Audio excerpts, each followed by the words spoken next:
Hey guys, my name's Jason with Mount Baker Mining Metals, and on today's video, we're going to do some drilling and blasting on this face behind me. Here's the spot we're going to be portaling off at. You can see the vein right here. This is what we're going after, and it pinches quite a bit right there, but then it swells pretty good up here and up the hill. But we're going to portal off probably right in here somewhere. We'll portal off at a little bit of an angle, intersect that vein, and then follow that vein down along in, I don't know, 15, 20 feet. And once we get underground here, the vein has been leached all on the surface here. It's real wet here, and all the mineralization is leached out of it. And that's really common for some of these surface veins here on our claim. And so even though we've assayed it, it doesn't assay very good. Going in 15 or 20 feet and getting some of the stuff that hasn't been leached out will show us kind of the true value of this vein. So we're just going to portal off here at the end of the season, get a few rounds in, test the equipment out, and see what we get. All right, guys, so I think we got everything we need on our truck here. We got the air compressor here, a couple of jack legs, and some steel. We got a bunch of air hose. Where's my finger? Right here under the compressor. And then we've got the job box here that has all our tools and stuff in it. So we'll get this all spread out. I'll get set up, and we'll get to drilling on this thing. Okay, we're all set up. We got our little green pump here. It's just going to pump out this 3/4 inch hose over to our work spot. We got the air hose hooked up to the air compressor there. And now all I need to do is get this jack leg over there, get her hooked up, and bring some steel with me, and we'll start drilling.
So here's the face after it snowed, and you can see there's one of our holes. There's another hole. There's one down in there. So we got to get the snow brushed off of here, find our holes, and then we'll get this loaded and shot. All right, guys, here's the destruction. It shot out of there. Blue stuff all over the hillside here. But here's our new face, and it did just about exactly what I wanted. I have a nice flat face here, the veins on one side, and we can see this vein it's pinching as it goes up, but as it goes down, it's getting a big belly here, and it's it's really fat. Right across here is probably about 2 feet. And so our next round, I can drill a face round right here, blast it, and then I can split shoot it and blast this vein. Once I've blasted and mucked this waste out, then I can put a couple of holes in the vein, blast it in, muck it out, and then we can have our sample and get back in there probably another 2 or 3 rounds and see what it looks like. By getting up close here, it's actually, this is real common for this district, is you have, looks like 2 different sections of vein emplacement. This one here, the larger one, and then the smaller one, or the thinner one. And as it comes down, that thin one's starting to widen out here. But because it's on the surface, all the sulfides and stuff have been leached out. So it's pretty much just white looking quartz with a little iron staining. That's why we want to get in there about 15 feet or so and see what an unweathered surface look like. But as you can see, it's snowing here now. And this is probably the last day this season we're going to get in here. But yeah, I'm excited for next season to come back and start drilling on this vein again. Back up so you can kind of see the whole picture here. Yeah, we'll get the excavator up here next spring and get it all dug out, and then we'll go mining again. Well, I got lucky and the snow has all melted off. It warmed up. It's been raining for the last week or so. And so I was able to get back up here, and my goal is to get a pretty good size sample off this vein. And I'm just going to take this scaling bar here. I got to dig some of this out a little bit, but I'm going to try and break off some of this stuff here and get maybe 500 or 1,000 pounds down that we can run in our turnkey system and do kind of a bulk test. I've sent an assay sample off too as well. And so we should have a lot more information on this vein here once we get it run and get our assays back. Well, I scaled what I could there off the vein, and I actually did pretty good. I got a couple big chunks that I won't be able to get till next year because I don't have the excavator up here. And I got this pile here, which is probably, I don't know, 250 pounds or so. And then I've already taken 10 trips over the truck there. And I figure I'm averaging about 50 pounds a trip. So I've got somewhere between 500 and 750 pounds of muck here off this vein. So let's go figure out how much gold's in it.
All right, guys, well, here's our stuff. I brushed down the table, and this is our number 2 concentrates.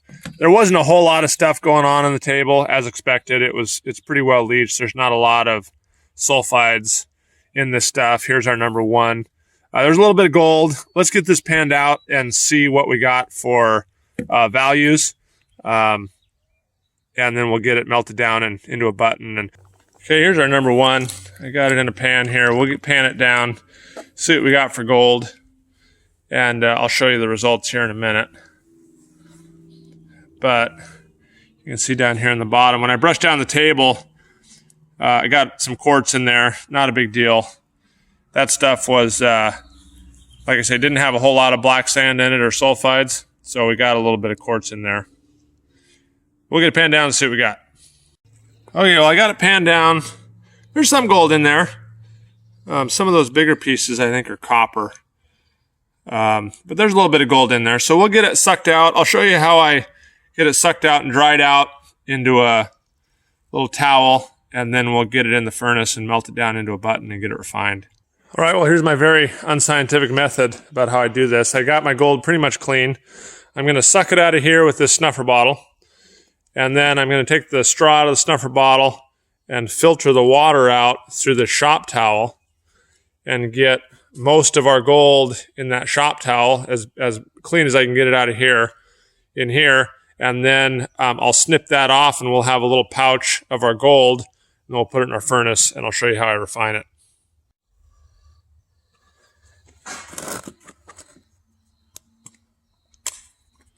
All right, guys, here we go.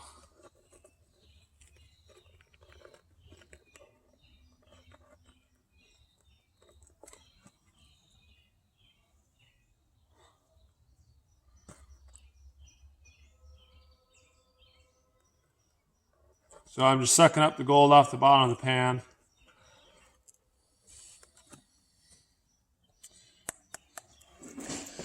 Now I've got it in my snuffer bottle. I got a little more to clean up, but I'll show you the way this works. I'm going to pull this straw out. Come on. There we go. And then let me move the camera here a little bit. So I turn the snuffer bottle upside down, cap it with my finger.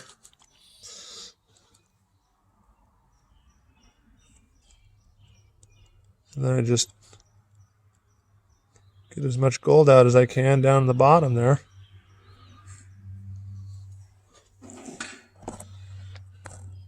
And there we go. There's some gold. So that's most of it. I gotta get this cleaned out some more. There's still a little more gold in the pan. But once I get it all cleaned up, I'll show you what I do with it next. All right, now we're going to take our gold here. There's not much water in there, but all our gold's down here at the bottom, so I'm going to wring it out. Get as much water out as we can, because we're going to put it in a hot furnace here. And you want to be kind of careful that you don't rip this rag and get gold dust all over.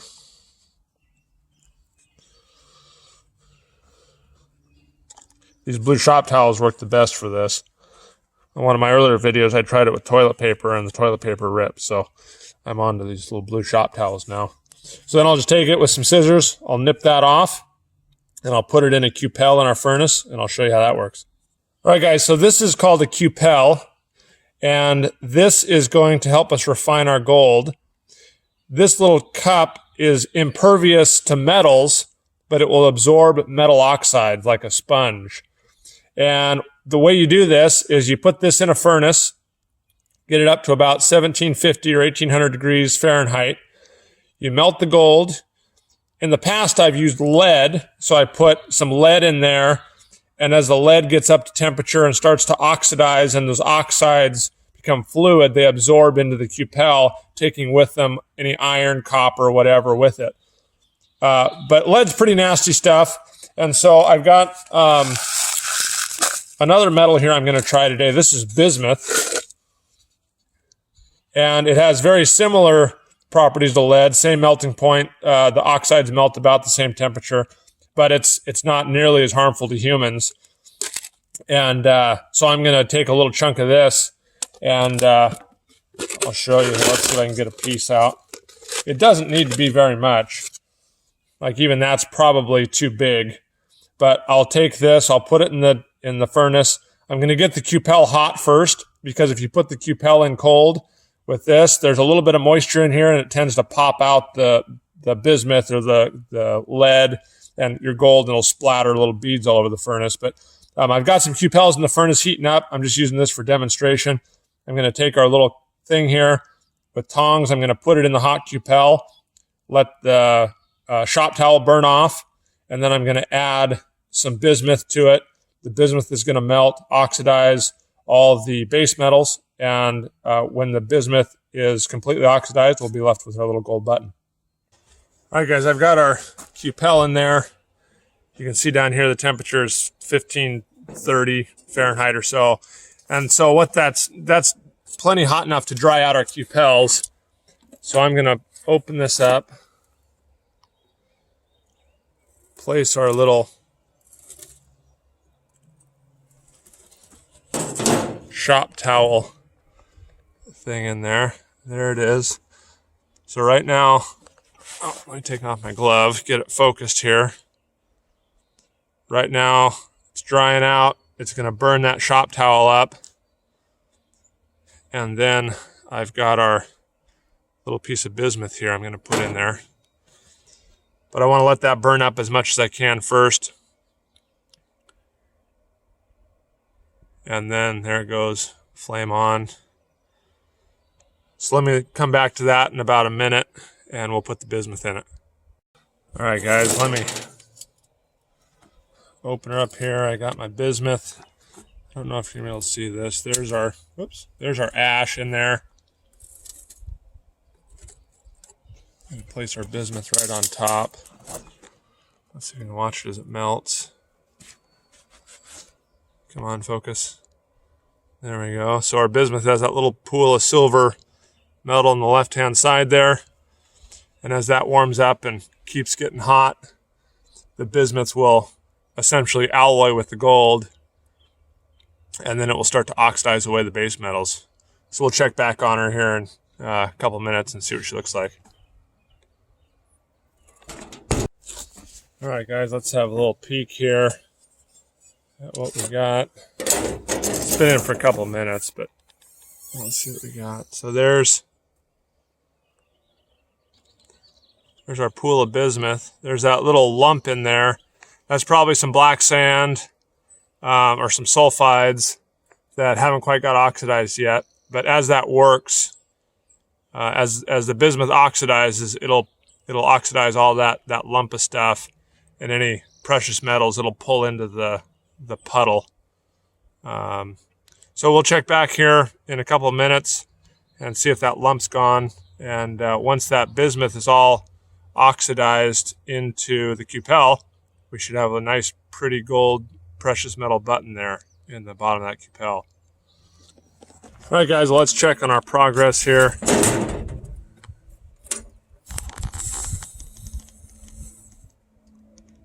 Get it to focus. Oh, it looks like it's froze up.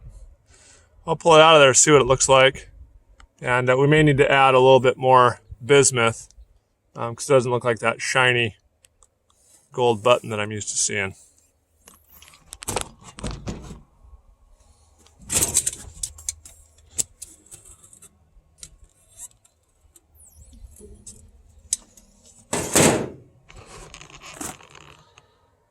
Yeah, there we go. That's pretty good. I'm going to add just a little bit more. It's still got a little bit of frosty appearance to it, but it's pretty yellow. Let me get a little bit more bismuth and put it back in the furnace. All right, I added a little more bismuth. Let it cupel a little longer. Let's see if we got a nicer finish on our button there. Yeah, that looks better. So it's nice and yellow. There's still a little bit of, looks like a little blush on the edges. I doubt you can see it in the video. But I'll get it pulled out of there, and we'll get it cooled down and get it weighed and see what we got. All right, guys, so here's our little gold button. And you can tell it's real nice and yellow, shiny yellow. So it's pretty pure gold. We get it weighed up here, and this is from 750 pounds. We have right around 5 grams. All right, so I did a little math on this. 750 pounds is a little more than 1/3 of a ton. And at 5 grams and 750 pounds, that's about 13 grams or so a ton. So it's actually running pretty good on that vein. So we did good, and I look forward to getting up there again next season and doing some more drilling and blasting on it. So thanks for watching our video. If you have any questions or comments, you can find our contact information in the description below. Thanks again, and we'll see you on the next video.